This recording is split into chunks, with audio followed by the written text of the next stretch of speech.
கர்த்தருக்கு ஸ்தோத்திரம். இயேசு கிறிஸ்து நாமத்தினாலே வாசிக்கிறேன். 2 ராஜாக்கள் 8ஆம் அதிகாரம்.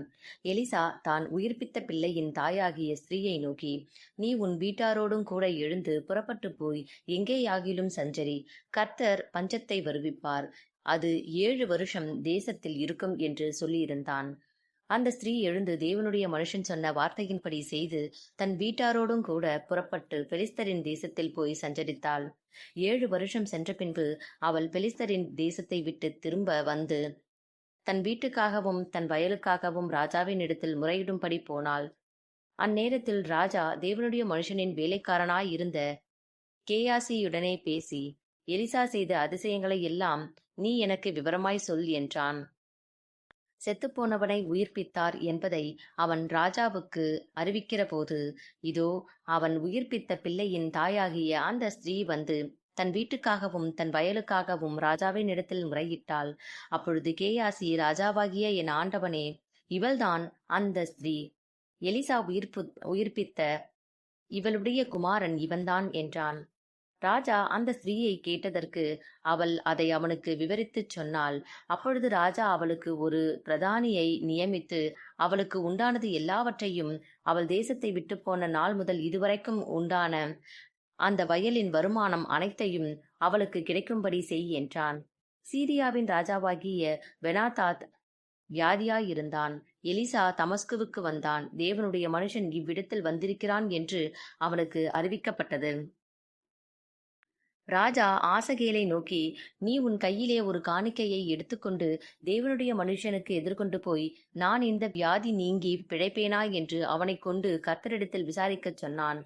ஆசகேல் தமஸ்குவின் சகல உச்சிதங்களிலும் 40 ஒட்டகங்களின் சுமையான காணிக்கையை எடுத்துக்கொண்டு அவனுக்கு எதிர்கொண்டு போய் அவனுக்கு முன்பாக நின்று, சீரியாவின் ராஜாவாகிய பெனாதாத் என்னும் உம்முடைய குமாரன் என்னை உம்மிடத்தில் அனுப்பி இந்த வியாதி நீங்கி பிழைப்பேனா என்று கேட்கச் சொன்னார் என்றான். எலிசா அவனை நோக்கி, நீ போய் வியாதி நீங்கி பிழைப்பீர் என்று அவனுக்கு சொல்லும். ஆனாலும் அவன் சாகவே சாவான் என்பதை கர்த்தர் எனக்கு காண்பித்தார் என்றான். பின்பு தேவனுடைய மனுஷன் தன் முகத்தை திருப்பாமல் அவன் சலித்து போகும் மட்டும் அவனை நோக்கிக் கொண்டே அழுதான். அப்பொழுது ஆசகேல், என் ஆண்டவன் அழுகிறது என்ன என்று கேட்டான். அதற்கு அவன், நீ இஸ்ரவேல் புத்திரருக்கு செய்யும் தீங்கை நான் அறிந்திருக்கிறபடியால் அழுகிறேன். நீ அவர்கள் கோட்டைகளை அக்கினிக்கு இரையாக்கி அவர்கள் வாலிபரை பட்டயத்தால் கொன்று அவர்கள் குழந்தைகளை தரையோடே மோதி அவர்கள் கர்ப்பவதிகளை கீறி போடுவாய் என்றான். அப்பொழுது ஆசகேல், இத்தனை பெரிய காரியத்தை செய்ய நாயாகிய உமது அடியான் எம்மாத்திரம் என்றான். அதற்கு எலிசா, நீ சீரியாவின் மேல் ராஜாவாவாய் என்பதை கர்த்தர் எனக்கு தெரிவித்தார் என்றான். இவன் எலிசாவை விட்டு புறப்பட்டு தன் ஆண்டவனிடத்தில் வந்தபோது அவன், எலிசா உனக்கு என்ன சொன்னான் என்று கேட்டதற்கு இவன், நீர் வியாதி நீங்கி பிழைப்பீர் என்று எனக்கு சொன்னான் என்று சொல்லி மறுநாளிலே ஒரு சமுக்காளத்தை எடுத்து தண்ணீரிலே தோய்த்து அவன் முகத்தின் மேல் விரித்தான். அதனால் அவன் செத்துப்போனான். ஆசகேல் அவனுக்கு பதிலாய் ராஜாவானான். இஸ்ரவேலன் ராஜாவாகிய ஆகாபின் குமாரன் யோராமுடைய 5ஆம் வருஷத்தில் யோசபாத் யூதாவிலே இன்னும் ராஜாவாய் இருக்கையில், யோசபாத்தின் குமாரனாகிய யோராம் என்னும் யூதாவின் ராஜா ராஜ்யபாரம் பண்ண துவக்கினான்.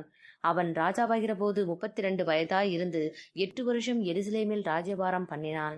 அவன் இஸ்ரவேல் ராஜாக்களின் வழியிலே நடந்து ஆகாபின் வீட்டார் செய்தது போல செய்தான். ஆகாபின் குமாரத்தி அவனுக்கு மனைவியாயிருந்தாள். அவன் கர்த்தரின் பார்வைக்கு பொல்லாப்பானதைச் செய்தான். கர்த்தர், உன் குமாரருக்குள்ளே எந்நாளும் ஒரு விளக்கை உனக்கு கட்டளையிடுவேன் என்று தம்முடைய தாசனாகிய தாவீதுக்கு சொன்னதின்படியே அவன் நிமித்தம் அவர் யூதாவை முற்றிலும் கெடுக்கவில்லை. அவன் நாட்களில் யூதாவுடைய கையின் கீழிருந்த ஏதோமியர் கலகம் பண்ணி தங்களுக்கு ஒரு ராஜாவை ஏற்படுத்தி கொண்டார்கள். அதனாலே யோராம் சகல ரதங்களோடும் கூட சாயிருக்கு புறப்பட்டு போனான். அவன் ராத்திரியில் எழுந்திருந்து தன்னை வளைந்து கொண்ட ஏதோமியரையும் ரதங்களின் தலைவரையும் முறிய அடித்தபோது ஜனங்கள் தங்கள் கூடாரங்களுக்கு ஓடிப்போனார்கள். அப்படியே யூதாவுடைய கையின் கீழிருந்த ஏதோமியர் இந்நாள் வரைக்கும் இருக்கிறது போல கலகம் பண்ணினார்கள். அக்காலத்தில் தானே லிப்னா பட்டணத்தாரும் கலகம் பண்ணினார்கள். யோராமின் மற்ற வர்த்தமானங்களும் அவன் செய்தவை யாவும் யூதாவுடைய ராஜாக்களின் நாளாகம புஸ்தகத்தில் அல்லவோ எழுதியிருக்கிறது.